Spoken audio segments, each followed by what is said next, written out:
It's Bulldog Day at Richard's Doggy Social Club, and Lindsay asked me to pick up cereal on the way home. I'm also wearing a David Chang shirt, so the day really is coming together well. And apparently there's a new camera announcement, the Sony A7S III, which is a camera that I have been waiting for, and I'm sure you've been waiting for a significant period of time, and it's finally here. Well, it's not here, it's been announced.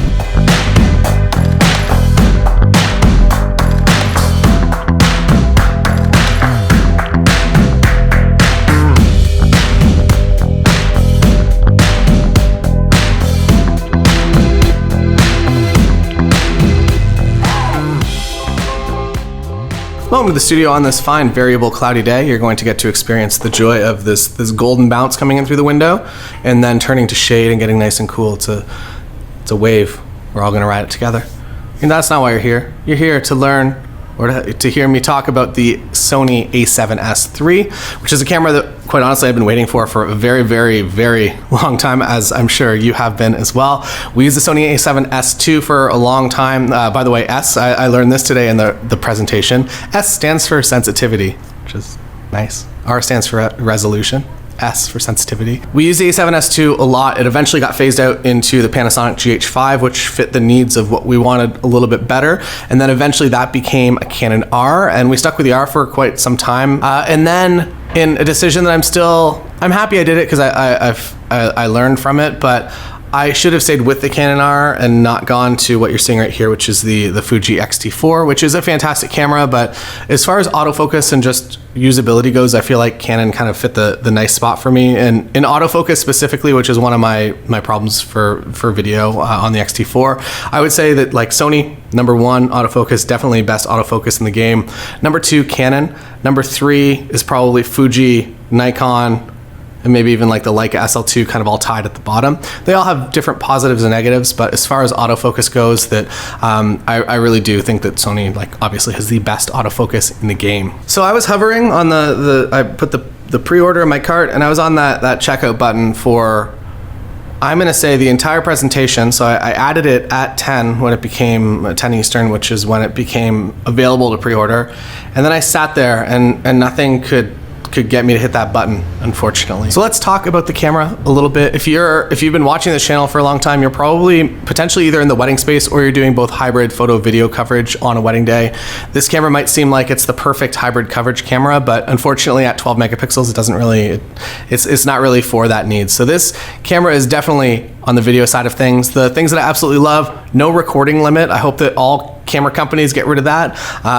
It's just annoying to have to keep doing, like, you start the recording button during, for instance, if you're at a wedding, you start that at the beginning of the ceremony, and you know that you have 29 minutes and 59 seconds to make sure that you're back there to restart the clip. I like that it's just gonna record to everything. Another thing I really like about Sony for video is that it will shoot video back up to 2 cards, which I think is really, really great. It's not something that my Nikon cameras can do. I'm primarily a Nikon shooter on wedding days, and that's just not a feature that I have, which means that even if I have 2 card slots, I'm only shooting video to a single card slot, which makes me a little bit nervous overall. Another thing that I'm happy that Sony has done, they've given the front-facing screen, which is amazing for, I feel like a lot of the YouTube reviews you're going to see, because they are done by YouTubers, people really love the front-facing screen because it fits their specific need. For just being out in the world, I don't know if a fully articulating screen is 100% necessary. On a wedding day, I actually just prefer a flip screen. I would say, if anything, I'm anti-full articulating screen, because basically, like, say for instance that this is my screen here, and it's back against the camera. If I just want to tilt it a little bit, you can't. You have to pull it all the way out and flip it, and it's a little too cumbersome. So I actually prefer kind of what Nikon's done with the Z series as far as just the tilt screen. For when I'm actually out working as a YouTuber, as a person that makes videos like this where I talk to a camera, I think that it definitely speeds my workflow up. But you'll probably notice a lot of people talking about that, and it's simply because there are people that use that functionality all the time. So if that's not something you do often, if you're not usually recording videos like this, then maybe don't worry too much about getting that fully articulating screen. Coming from my experience last year at Sony Canada, window and using the A7R for pretty much the entire time with a tiny piece of the A7 III. The big thing that I noticed, especially when I fell back to the A7 III for one single day, is how much better the current LCD and EVF system is. That when you're looking through a viewfinder or the EVF on an A7R, and likely I'm going to say the A7S III is going to be even better. When you're looking through that viewfinder, you actually have a full, proper, clear vision of what's happening. I found that when I went back to the A7 III, there was a bit of a learning curve not to clip all your highlights, just because you can't see exactly what you're doing all the time. So I'm excited for that. I'm also excited for the new menu system. One thing that I both love and find almost overwhelming with Sony cameras is that every button is pretty much completely customizable on the camera. So if you are somebody that really wants to set something up to be the exact perfect camera for you, you can do that. You can go into the menus, you can figure it out. New menu system, maybe streamlined. I feel like there's a lot of hate for Sony menu system online, but it's simply because it's so overly customizable. That's kind of the negative on it, I guess, which once you actually get everything set up, I feel like it's not a problem. That you know the few menu things that you might need to go in and access, but everything else you map to buttons. So once the camera is your own and you've spent maybe 4 or 5 months with it, it will be set to a point that it's unlikely that you're actually going to have to go back into the menus to really do a whole lot. So older menu system, Sony, I'm not too upset by. S-Log, so I guess maybe we'll speak to my needs. So as a photographer and also a video creator, this might be a controversial point.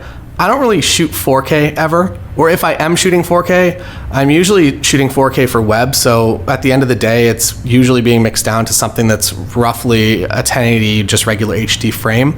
So because of that, and because when I'm out doing video at weddings, I'm never really using 4K. Even if I can do 4K 60, that's awesome, that's great, but the back-end workflow it adds and just the processor power required, I feel like I just do a better job overall, and I don't feel like I'm losing out on any quality by shooting regular HD. That said, the Sony A7S III is likely going to have the best HD video that probably exists on the market. That said, like this Fuji X-T4, even though the autofocus isn't the greatest, like I think that this is pretty good. This is a regular HD frame at 24 frames a second. And I don't know, I'm super overall happy with the level of quality that everyone's got. Here's a better example. So like, that's like a pretty nice HD frame, right? So I don't think that I need to go above this. I don't think, especially speaking to the Canon R5, like I will likely never shoot 8K footage. I don't have a computer that can handle that. Looking into cameras now that they're coming out with 12K camera, like there's no reason. And I don't even know what kind of computer you need to run, say, After Effects on a 12K file, but I'm gonna guess it's probably well north of $100,000. And I feel like if you're shooting HD footage correctly and you're exposing it correctly, and even for instance for us, just shooting in a standard profile, and this is the straight out of camera image that you're seeing right now. I'm shooting on NC on this Fuji X-T4, and I am super happy with this color palette. I'm not gonna do anything. I'm not gonna color correct it. I'm not gonna grade it to send it out. If you wanna do that and you want complete control over that, or if you're working with a large team, it does become necessary. But I feel like as a solo or a small team video creator, especially out run and gun style coverage or wedding days or whatever it might be, that if I'm just on shooting the profile that I want it to look like, I just have to set the white balance and I have to do some extra steps to make sure it's what I want. But at the end of the day, that speeds my workflow up in the back end. So 1080 for me, potentially unpopular opinion, but by having such a great, incredible video sensor in here, the 1080 footage is likely going to be absolutely incredible. The footage from the A7R IV also exceeded my expectations really beyond everything. Another thing that I love Sony for is that you can set the microphone on auto and it does a remarkably good job. Otherwise, I'm always on manual audio settings, but when you're out run and gun style coverage, Sony, I would actually be okay as long as you're monitoring to make sure nothing's going crazy. I am okay with shooting auto for my shotgun microphone. That is not something that I would ever let any of my Nikon cameras do, because you'll just like, if it gets quiet like this, you'll just hear the background noise just pick up, because it's like, oh, you want to focus on the traffic back there, right? Whereas Sony has some sort of just intelligence in there to know that if somebody's speaking to the camera and they stop speaking for a second, not to focus back there to pick up the audio, where it was just a moment ago and then based future decisions kind of from that. I don't know how it works, but it's really, really fantastic, and the audio and the preamps are amazing. Another issue that I have with the X-T4 is that I think that they got the preamp from the cereal box that was at the beginning of this episode. They're like, oh, cool, the preamp, stick it in, because it's the worst preamp, I think, of any camera that's come out. Now to get back to the title of this video, the Sony A7S III is for ... I honestly think it's for people that want to make music videos, really high quality music videos in low light with fast movement and really great autofocus. I think it's the best camera ever made for music video creators, or anyone that creates video kind of in the same realm of that needs to have 120 frames a second at 4K in low light with crazy high ISO. I would say as a wedding photographer, as a wedding video creator, that if you're shooting things correctly, if you're shooting primes, like if you're walking into a candlelit ceremony and you have a 1.4 or even a 1.8 lens, you're probably not going to have to go much above maybe 5,000 ISO. That if you're in a space with people and you're above 5,000 ISO on a prime that's at 1.4, 1.8, that the light is so low that you probably, like, people wouldn't even be able to see each other. So it's just an unrealistic environment that likely doesn't exist in the real world. On a music video, that set might exist, but in real world run and gun style coverage, I don't foresee myself needing the full spectrum of this camera. Another interesting test, and something that I hope that Sony pays attention to in the future, is the buffer speed test. And it's such a random specific test just to myself and probably 500 people that watch this channel, but I want to be able to switch between photo and video very quickly, which means that if I'm taking a bunch of photos of a bride and groom walking down the aisle, I want to switch to video mode and instantly be recording that at the same time. And so far, Nikon is by far the best in the industry at this, and it might have just happened organically by accident, but I feel like they really are out ahead of everyone else. And going from something like even the Nikon D850, where you're able to switch very, very quickly, to something like the Sony A7 III that you take 5 frames and you have to wait for them all to write to the card, and you're waiting, and then you can hit record.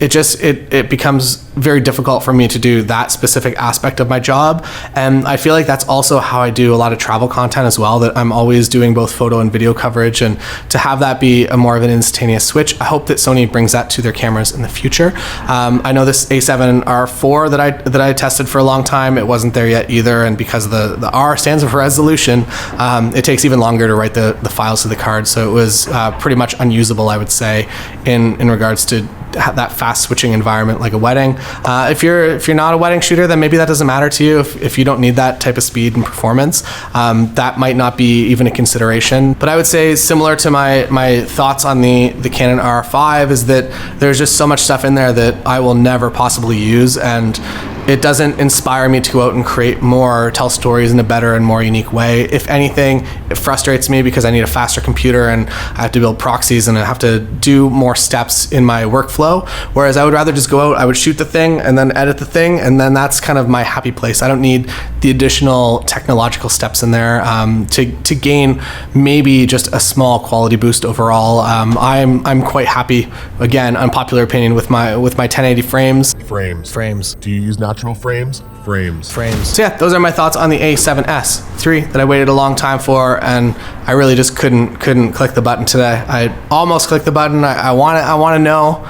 I want to have it in my hands, and I want to be able to test it out and see what that footage looks like. But there's a lot of good cameras coming out this year, and if this fits your box as a video creator, that's awesome, and I'm happy that Sony has finally released this camera for you. But for myself, and really I think for anyone in the photography community, I don't really think it's a necessary purchase by any means. So if you're like me and you had it in your pre-order cart and you're like about to click the button and you just can't, you don't know why, it's because it's probably not the right camera for you. I am personally very interested to see how all of this technology filters down into a potential new A7 IV, which has always kind of been, I would say, the middle of the line between them, maybe an A9 as well.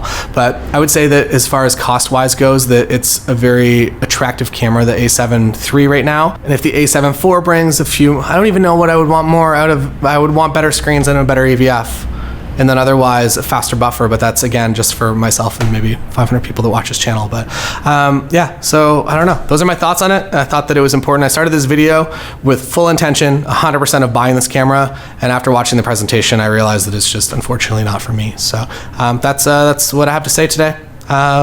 See you again another time. Bye.